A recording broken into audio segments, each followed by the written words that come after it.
The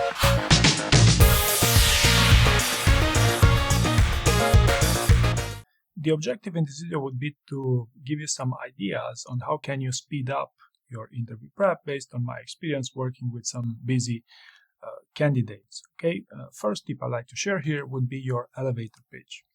So what happens here that a good number of candidates start their interview prep by doing their tell me about yourself. The issue is that if you do it in the beginning of your interview prep, it will take far longer when compared to an approach such as you first prepare your story bank and then all of a sudden your elevator pitch just comes in naturally. Some of the best people I coach never even mentioned their elevator pitch at any point in time. They just said, oh, okay, you want me to talk about myself? Yeah, sure, no problem.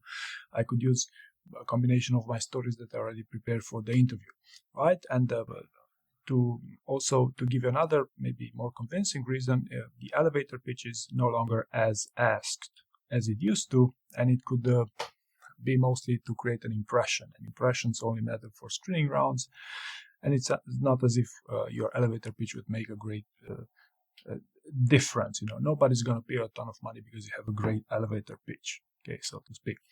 Second thing I like to talk about here, just briefly, you could save yourself a lot of time in interview prep if you could stop using AI to reward your answers. Okay, so marketing texts and motivational speaking in job interviews is not something particularly efficient. It's on the same lines with preferring to tune up your English speaking skills because it's easier than actually preparing for the interview. Now, don't get me wrong, it's not only bad news with this AI. You could also ask the AI to prepare a list of questions to eventually role play for your job interview, but you could save, and I see hundreds if not thousands of people on my website using AI all day long, just for fun, so to speak. All right. The third scenario, how can you save yourself time, and this is where things get more serious. Probably the most significant investment in an interview prep that the candidate can make is to do their story bank.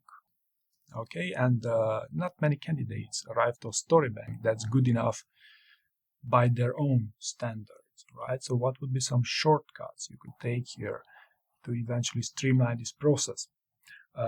One shortcut could be that, some story banks, the idea is that you make brain dumps of your experiences. For instance, you make a 2-page brain dump of an experience that happened 5 years ago, just to ensure you remember all the specific details and to ensure it's a great story. Now, for some candidates, it might come in easier if they keep, instead of making a 2-page brain dump, to keep it as bullet points. So every story they have would be a combination of bullet points with some key details that they would want to ensure they'd mention during their interviews, right? This mostly happens, in my experience, for senior executive types of roles, people who can already speak well, people who really don't have time to write 50 plus pages story banks. Okay, so bullet points versus narrative format to build your story bank. The second trick would be here, do you need a story bank at all? Because if you're preparing for a screening round, preparing a story bank is overkill. Okay, it's still a good idea if you want to think long term. Okay, but if you're just preparing for a one-off screening round and you're not actively looking for a job, then maybe you don't need a story bank at all. All right. Also, some people, these are really extreme situations. It's like less than 1% of candidates I work with don't need a story bank because they already have their stories.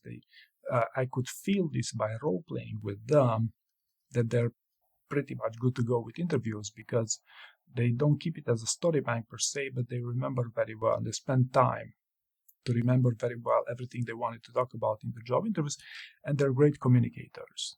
Okay, so maybe you don't need a story bank at all. And the third scenario for building a story bank, where to ensure you have speed in this process and to optimize the chances of completing your story bank as quickly as possible, would be to simply hire someone to work with. For instance, you hire an interview coach with the specific objective to get your stories written during that coaching session, right? So this hands-on approach, I found that works is far more efficient to achieve the goal of having a story bank than doing it on your own. It's a lot faster as well. Of course, it's also more expensive. Okay, number 4 shortcut I like to talk about here is role play is critically important to prepare pretty much any job interview, and especially if you choose to go the long way to create a story bank. Okay, now what happens here is that hiring someone to role play with, or even having a friend or family to role play with might take a bit of time, might not be so efficient. So if you want to go faster, you could simply record yourself or even speak in the mirror, and you will be able to understand where you are, on how good your answers are preparing for a job interview. This actually works, especially for people who took the time to prepare their story bank. Then if you role play it in the mirror or record yourself, it will also work to understand and to significantly improve your interviewing skills from there, right? And last but not least, I think it's number 5, is never condition your interview prep on anyone else's answer. Classic example, waiting for the recruiter to know what to prep for this job interview. In my experience, preparing a job interview is something you have to do on your own pretty much, and get help from, a coach, a friend, a recruiter, and, there are all sorts of actors. But in itself, it's a process that you have to show your individualism, and prioritize what actually matters if you want to go far with these things. So I hope you found this useful, and thank you very much for watching.